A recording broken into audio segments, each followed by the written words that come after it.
जय हिंद दोस्तों, क्या आप अपनी फैमिली और अपने बच्चों के लिए केयरफुल हैं? मैं जानती हूँ कि ऑफ कोर्स आपका जवाब हाँ ही होगा। पर आज का हमारा वीडियो जिस टॉपिक पर है उसमें 100% में से 60% लोग तो ऐसे हैं जिन्हें इसके बारे में पता ही नहीं होगा, और 20% ऐसे हैं जो जानते हैं फिर भी उन चीज़ों पर ध्यान नहीं देते, और 10% ऐसे भी हैं जो इन चीज़ों को जानते हैं और इसके लिए बहुत केयरफुल भी हैं। तो आज का हमारा वीडियो उन्हीं लोगों के लिए है जो इन चीज़ों से अनजान है या जान के भी उन चीज़ों पर ध्यान नहीं देते। तो जान लीजिए कि ये आपके और आपके फैमिली, आपके बच्चों के लिए जानना कितना ज़्यादा ज़रूरी है। सबसे पहली बात, मॉर्निंग में आप अपने बच्चे से क्या कहते हैं कि बेटा टूथब्रश कर लो। क्या आपने सोचा है कभी जो टूथपेस्ट आप अपने बच्चे को दे रहे हैं वो असल में टूथपेस्ट है या जहर? अगर आप अपने आप को केयरफुल कहते हैं तो क्या आपने कभी उस टूथपेस्ट के इंग्रेडिएंट को देखा है कि उसमें क्या क्या डाला है, या कभी उस पर लिखी रेड कलर की वार्निंग को पढ़ा है? टेलीविजन पे बहुत सारे एडवर्टीजमेंट आते हैं टूथपेस्ट के, एक से एक, और स्पेशली चिल्ड्रंस के लिए कोलगेट बहुत पॉपुलर है।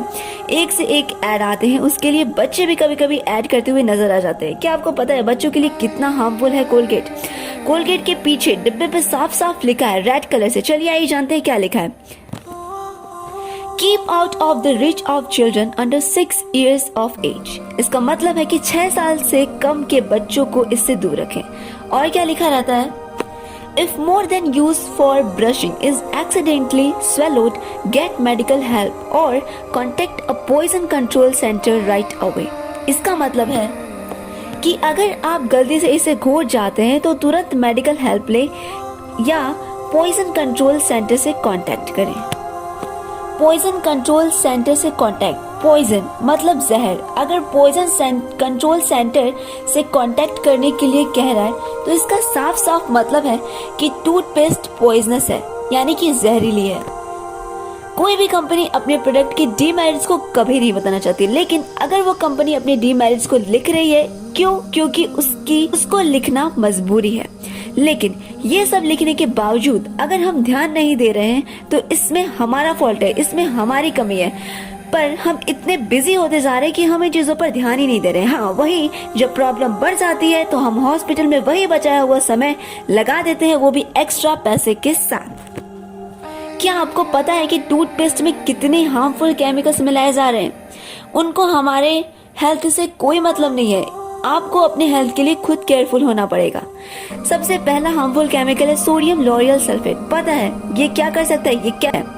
कैंसर कॉजिंग यानी कि कार्सिनोजेनिक है। दूसरा है फ्लोराइड। इससे फ्लोरोसिस नाम की डिजीज होती है, और लंबे समय तक यूज करने से आपकी टीथ की ऊपरी एनेमल की लेयर धीरे धीरे खत्म हो जाती है, जिससे आपको तरह तरह की बीमारियां होने लगती हैं। मैंने अक्सर लोगों को कहते हुए सुना है कि मैं इतने सालों से टूथपेस्ट यूज कर रहा हूँ पर मुझे तो कुछ भी नहीं हुआ। एक्चुअली में होता क्या है कि कुछ लोगों को कुछ चीजें थोड़ी देर में और कुछ लोगों को वहीं कुछ चीजें जल्दी असर दिखाती हैं। It is totally based on their immunity. कोई चीज अगर हम कम मात्रा से इस्तेमाल करते हैं तो वो अपना असर थोड़ा धीरे धीरे दिखाती है, पर बेहतरीन तरीके से दिखाती है।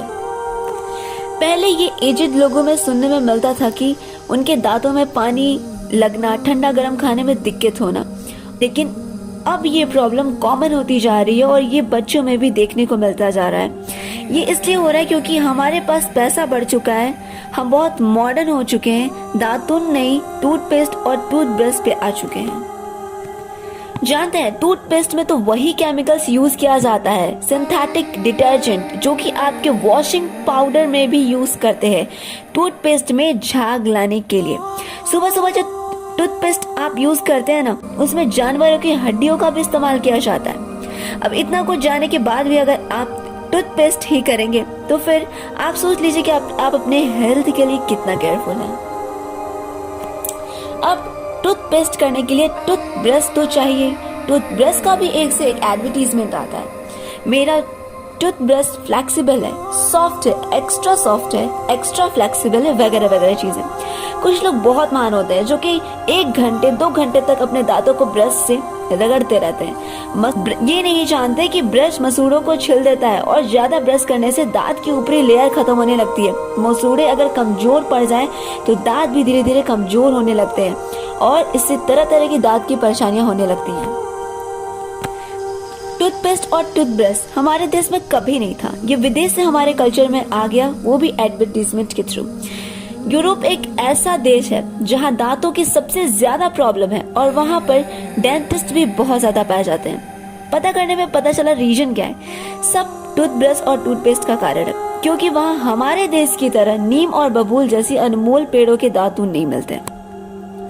दांतों के लिए नीम का दातुन बेस्ट होता है। जानते हैं क्यों? क्योंकि ये एंटीबैक्टीरियल होता है, साथ ही 300 दुर्गुणों को दूर भी करता है। आप खुद ही सोचिए ना कि जब टूथपेस्ट नहीं हुआ करता था तब लोगों के दांत क्या नहीं साफ होते थे? उस समय में इतने डेंटिस्ट पाए जाते थे जितने आज पाए जा रहे हैं। आखिर ऐसा क्यों? ऐसा इसलिए क्योंकि हम इतने मॉडर्न होते जा रहे हैं और इसी मॉडर्निटी की वजह से हम अपना नुकसान खुद ही कर ले रहे हैं। दांतों में पायरिया है तो उसके लिए अलग टूथपेस्ट, मुंह में दुर्गंध ना आए उसके लिए अलग टूथपेस्ट, मुंह में फ्रेशनेस रहे उसके लिए अलग टूथपेस्ट। हर चीजों के लिए अलग अलग टूथपेस्ट का वैरायटी भी आ चुका है। अगर दातुन करने लगे तो ये सारी परेशानियां आए ही ना। जो लोग कभी दातुन किए होंगे उन्होंने महसूस किया होगा कि दातुन करते वक्त सलाइवा ऑटोमेटिक सिक्रीट होता है, बहुत तेजी से सलाइवा बनने लगता है। और जानते हैं जितना अच्छा सलाइवा बनता उतना ही अच्छा आपका डाइजेस्टिव सिस्टम होता है, और जितना अच्छा आपका डाइजेस्टिव सिस्टम होगा उतना ही अच्छी आपकी इम्यूनिटी होगी। बहुत लोगों को ये कहते हुए सुना है कि दातुन करने में बहुत समय लगता है और ब्रश तुरंत हो जाता है। देखिए, सब टाइम मैनेजमेंट का कमाल है। अगर आप अपना टाइम मैनेजमेंट सही कर लें और अपने दिमाग में ये बात फिट कर लें कि मुझे टूथपेस्ट नहीं करना, मुझे तो दातुन ही करना है, तो आप आराम से कर ले जाएंगे। आप लोगों की तरह मेरी भी सोच थी, पर मैंने अपना टाइम को मैनेज किया। जब दूसरे काम को कर रहे हो तो उस समय आप दातुन को ट्रिम कर लीजिए और एट लास्ट 2 मिनट्स में उसे अच्छे से अपने दांतों को साफ कर लीजिए। इतना भी अगर आप कर लेते हैं तो बहुत है। हाँ, मगर आपके पास दातुन अवेलेबल नहीं हो पाता तो आप कहीं से अरेंज करिए। वैसे भी आजकल तो ऑनलाइन चीजें मिलती हैं, आप उससे मंगा लीजिए। और वो ज्यादा वेस्ट ना हो इसके लिए एक दातुन को 1 हफ्ता चलाइए, 1 दिन करके आगे का हिस्सा काट कर रख दीजिए। अब यहाँ पे बहुत लोग को ऐतराज होगा कि एक दातुन को 1 हफ्ता, पर ये तो सोचते ही नहीं है लोग कि हम तो 1 ही हफ्ता इस्तेमाल करेंगे। और जो लोग ब्रश इस्तेमाल करते हैं वो तो 1 साल से ज्यादा इस्तेमाल करते हैं, वो भी उसे जूठा करके रखते हैं। टूथब्रश में नीचे जो ब्रिसल्स होते हैं उसमें कितने बैक्टीरिया पड़े रहते हैं और वही वो बड़े शौक से रोज इस्तेमाल करते हैं। मान लीजिए अगर आप दातुन नहीं करना चाहते हैं, आपके पास सच में एकदम समय नहीं है, तो आप दंतमंजन करिए। उसके लिए भी बहुत सारे उपाय हैं। थोड़ी सी हल्दी, सरसों का तेल और थोड़ा सा नमक, सीधा नमक, तीनों को मिक्स करिए और अच्छे से अपने दांतों को साफ कर लीजिए।